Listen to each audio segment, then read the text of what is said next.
Kalau kemarin kita sudah bongkar bor, kali ini kita akan coba bongkar gerinda. Sebenarnya di dalam gerinda itu ada apa aja spare partnya. Let's go.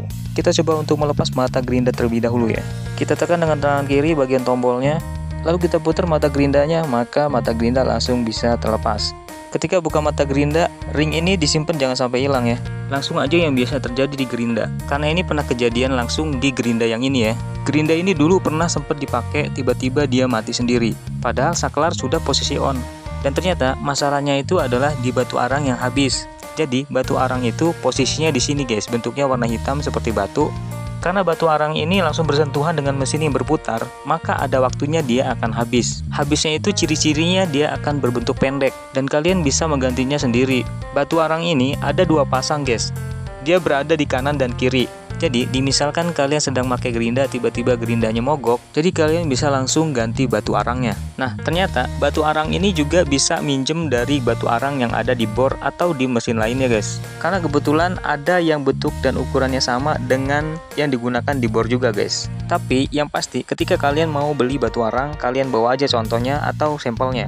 Selanjutnya kita akan coba membongkar di bagian saklar. Karena kita penasaran di dalamnya ini ada apa aja sih spare partnya. Rupanya ketika bongkar di bagian ini, bukan hanya baut yang sebagai kunciannya, ada yang nyantel lagi sebagai slot, jadi agak susah ketika ditarik.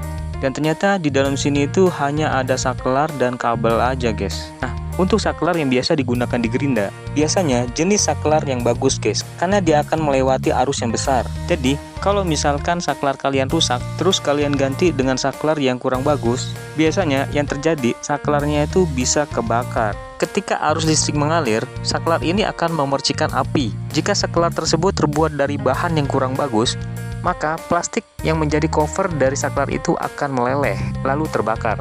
Oleh karena itu, ketika kalian mengganti saklar, lebih baik pilihlah yang bagus. Tidak ada spare part lainnya. Kita akan coba cari spare part lain di bagian depan. Oke, let's go. Kita bongkar di bagian depan. Nah, baut-baut ini kalian lepas terlebih dahulu nih. Ketika bongkar ini, kalian tenang aja. Ini nggak bakal ada kesalahan kok. Nggak bakal ada yang bubar. Yang penting ketika kalian membongkar, kalian juga harus tahu posisi ketika akan merakitnya kembali. Hafalin baut-baut yang akan dipasang kembali, karena bautnya itu berbeda-beda guys. Dan ternyata ini penampakan di bagian depannya guys. Jadi ternyata ada gearnya juga. Menurut pengalaman pemakaian, gear ini termasuk spare part yang paling awet. Biasanya gear ini akan rusak kalau terjadi selek atau sudah haus. Nah di dalam itu yang berwarna hitam bukan oli guys, tetapi adalah grease atau gemuk. Dulu, waktu pertama beli, pelumasnya ini berwarna kuning bening. Karena sudah mengering, akhirnya saya tambah dengan pelumas yang berwarna hitam. Bukan masalah bagus yang warna hitam, karena kebetulan saya punya warna hitam.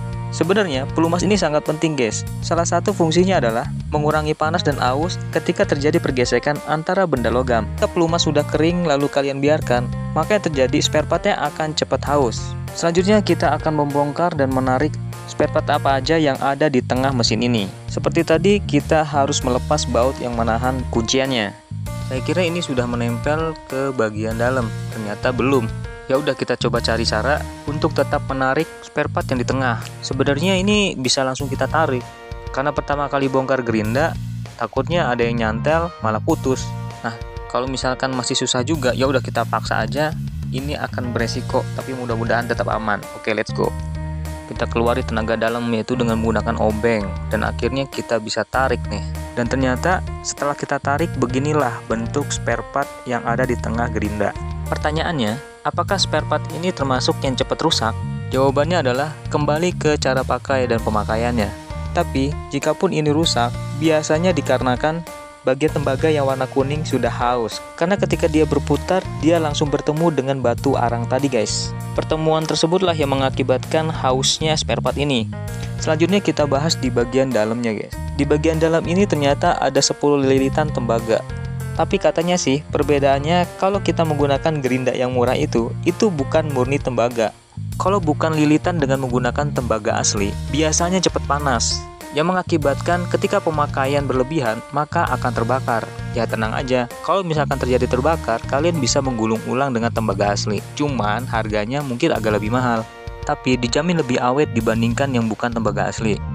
Nah, cukup sampai di situ dulu, kita bongkar isi daleman dari gerinda ini ya. Yang masih penasaran silahkan bertanya di kolom komentar. Kalau misalkan ada waktu lagi, kita akan buat konten yang terkait dengan gerinda lagi. Terima kasih. Wassalamualaikum warahmatullahi wabarakatuh.